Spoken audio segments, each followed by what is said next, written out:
What's up, you cult classic loving freaks, and welcome back to the Lucid Nightmare. I'm your host as always, Jay Schatzer, and today I've got a nice top 10 list here for us, and it is the my top 10 favorite films of John Carpenter.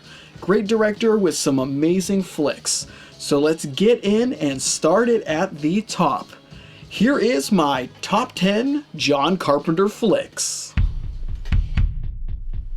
Starting out the list at number 10 is the 1976 killer siege flick, Assault on Precinct 13. With balls-to-the-walls action and an impressive collection of diverse characters trapped in a hopeless situation, the production astounds with its wild premise of police officers and prisoners trapped inside a dilapidated police precinct, forced to join forces and stay alive against a constant bombardment of ravenous gang members determined to snuff them out and leave no witnesses left alive.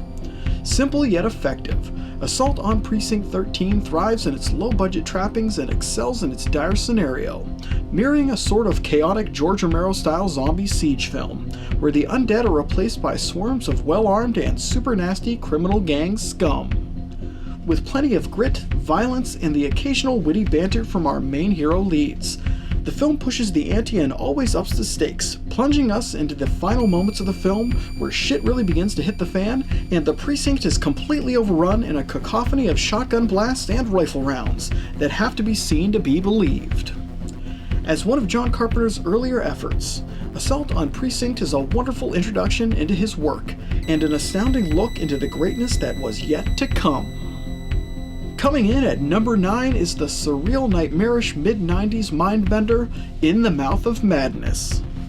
Calling inspiration from the works of Stephen King and H.P. Lovecraft, this wild production blends fiction with reality in a mesmerizing and sometimes convoluted barrage of vivid imagery and disturbing sequences, all lensed through Carpenter's warped eye and cinematic sensibilities. Set in a world where a famous fiction novelist's writings comes to life and begins infecting the real world in the most macabre of ways, the movie does a fantastic job in making that outrageous concept seem quite possible and wholly believable thanks to John Carpenter's impeccable direction and Sam Neill's remarkably succinct acting and penchant to get a little too into the central role of investigator John Trent. With Lovecraftian lore coming out of the woodwork and infecting everything it touches, and a heavy sense of dread and dismay around every corner, this apocalyptic-style horror fest exudes a healthy atmosphere that beautifully breathes life into this later John Carpenter work.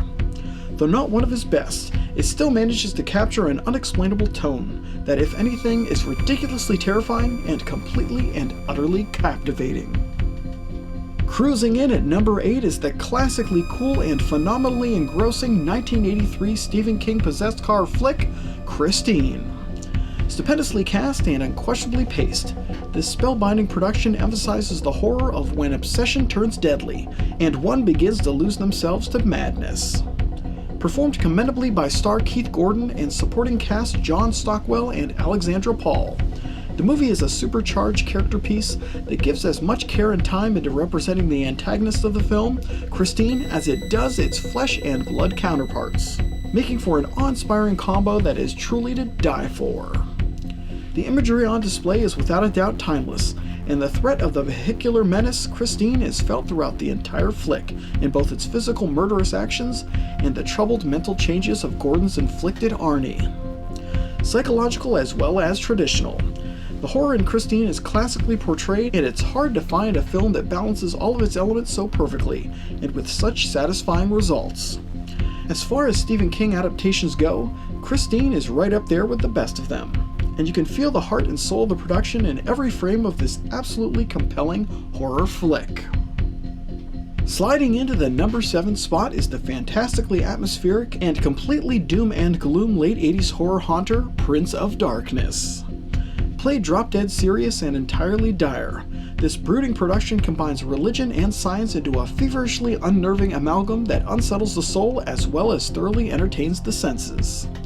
Blessed with an abundant, astounding cast and surrounded in macabre overtones and malevolent atmosphere, Prince of Darkness is one of Carpenter's most patient and slow-paced films, which results in a gradual and gentle incline in tension that finally rises to a feverish pitch as the closing moments of mayhem unfold upon the screen in devilishly demented flavor.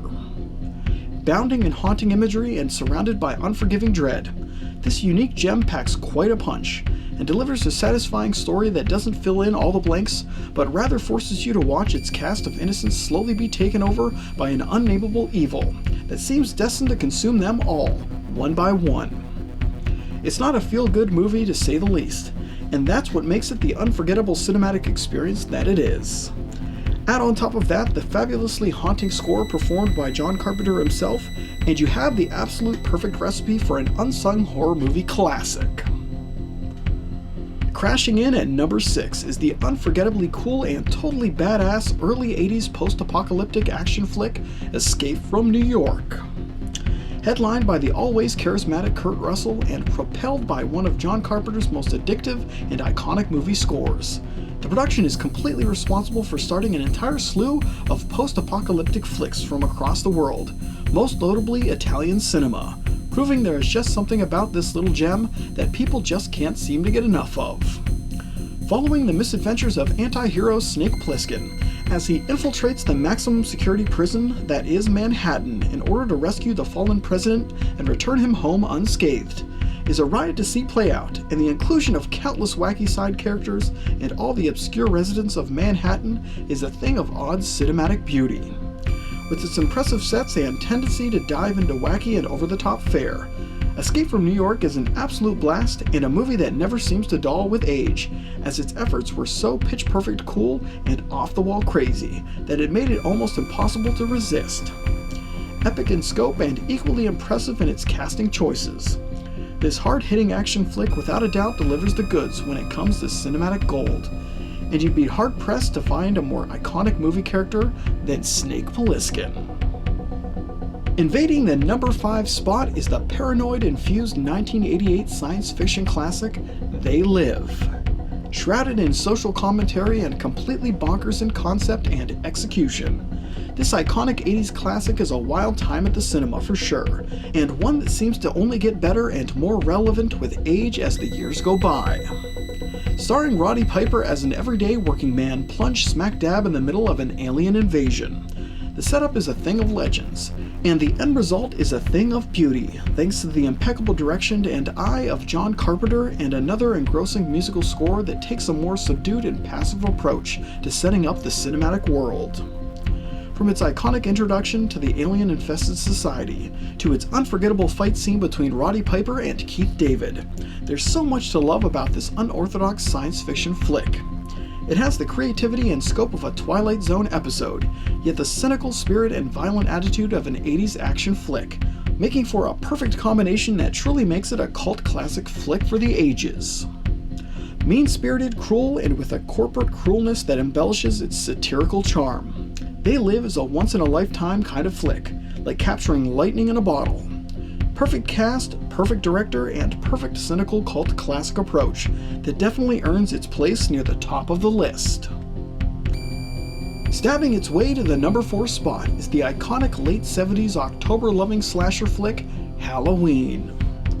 Forged in the season and intrinsically thriving in it, this cult classic hit spawned a plethora of copycat killer genre films, which overtook the early 80s in quick succession, but was never truly duplicated in quality, direction, and class. Tempered in pace and subdued for slasher standards, Halloween makes up for the now overabundance of genre tropes with a stupendous atmosphere and a wicked original soundtrack by John Carpenter that is now completely synonymous with the holiday season. Simple in execution and intimate in its direction, the production perfects the slasher genre before it was even born, with vivid imagery and inventive kills that gel with the story, not overwhelm it and take center stage like its lesser counterparts. Streamlined with a cast of outstanding performers like Donald Pleasance and Jamie Lee Curtis, Halloween definitely took the world by storm and solidified itself, Michael Myers, and John Carpenter as a force to be reckoned with. When it comes to horror flicks that totally capture the look, feel, and fear of Halloween, then John Carpenter's 1978 classic would be the epitome of the holiday season and the zenith of horror slasher greats. Creeping into the number 3 spot is the remarkably atmospheric and completely haunting 1980 ghost tale, The Fog.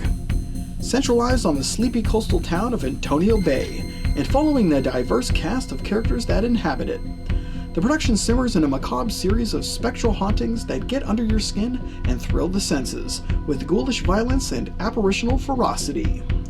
Drenched in morbid tones and impressive with its branching direction and overall varying locations, the movie is a spellbinding experience that takes a different kind of approach to ghost stories and instead infuses it with a zombie-style feel with its decrepit undead antagonists and their penchant to hack and slash their victims to death within the unforgiving fog that they inhabit. It's a wonderful spin on the classic idea of ghosts, and the mythology and cinematic world that Carpenter and crew conjure up is a thing of morbid beauty, and one that I utterly appreciate, especially because of its pitch-perfect score that chills the very bones with its beautifully haunting melody. Moody imagery, spooky soundtrack, and fantastic fear aside, the cast of The Fog is a whole other beast, with standout performances by Adrienne Barbeau, Tom Atkins, Jamie Lee Curtis, Hal Holbrook, and Janet Leigh, just to name a few. It's a class act flick to say the least, and one of John Carpenter's best efforts in the genre of horror. Transforming into the number 2 spot is the masterpiece of monster mayhem and the ultimate science fiction horror combo, The Thing. Paranoia infused through and through, this marvelous production boasts an unparalleled cast of character actors, and a wonderfully enthralling mystery to wrap its story around. One filled with intrigue, suspense, and a whole hell of a lot of impressive practical effects that will turn your stomach while at the same time tickle your fancy for good old-fashioned gory goodness. Performed to perfection by Kurt Russell in the lead role, and supported in unchained splendor by Keith David, Wilford Brimley, Donald Moffat, Richard Dysart, and the rest of the wild bunch of actors in this splendid sci-fi tale. There really is so much to soak up in this taut science fiction thriller. The locations, sets, and environments of the film are as harsh as its antagonist, and the paranoid-filled dread of this picture is almost a character unto itself, giving the production a vicious persona that honestly can't be denied. The original score by Ennio Morricone is subtle yet effective, allowing the environment and horror of the picture to take center stage, while also allowing the superb practical effects of the picture to do their magic and thrill and disgust the audience with the greatest of ease. As close as you can come to a complete package of perfected pandemonium, John Carpenter's The Thing is an undeniable science fiction horror masterpiece, and one of his absolute best films he's ever meticulously crafted. And finally punching and kicking its way into the number 1 spot is the 1986 action-packed horror fantasy martial arts infused comedy epic, Big Trouble in Little China. As fun as they come and entertaining as all hell, this fantastical action production is a hilarious hybrid of battling genres that surprisingly coexist together in perfect harmony and with splendid results. Combining ancient Chinese mythology with a wham bam thank you ma'am style anti-hero in the form of Kurt Russell's Jack Burton, and you have yourself one damn fine fun-filled ride that is anything but typical and uncompromisingly entertaining. With one-liners aplenty and splendid martial arts choreography around every corner, it's hard not to be swept up in the craziness of the picture and get lost in the mayhem.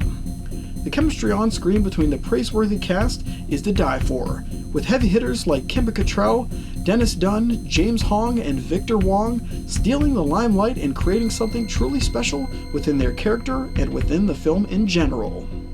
The pulse-pounding original score by John Carpenter and Alan Howarth is both unbelievably succinct and completely diverse in its themes and motifs, making for a varied soundtrack that pulls you in and never lets you go. As varied and vast as Carpenter's filmography is, Big Trouble in Little China is the peak of his craft, representing a genre balancing act that has never been seen in the cinematic world and sadly won't ever be seen in any of our lifetimes. There's something truly special about this uncontrollable production. It's fun, fearless, and fanatically frantic, and it's the sole reason why Big Trouble in China landed at the very top of the pack when it comes to John Carpenter's most accomplished cinematic creations. And there you have it, you maniacs. That is my top 10 list of John Carpenter flicks. Just a really good example of how he just went in every single genre and really made something special out of each different subgenre. great director, great set of films, and a hard list to put together. I know a lot of people have their stuff put in different places. Hopefully I didn't piss off too many of you guys, but that is my list. Thought hard about it, and I'm not turning back. But hope you like that one, guys, and I hope you like what I'm doing here. If you do, please like and subscribe. And if you have time, leave a comment below because I'd love to hear from you. But until then, I'll see you all at the next movie review or the next time I'm talking in front of a camera about movies. But take care, stay out of trouble, and I'll see you guys later. See ya!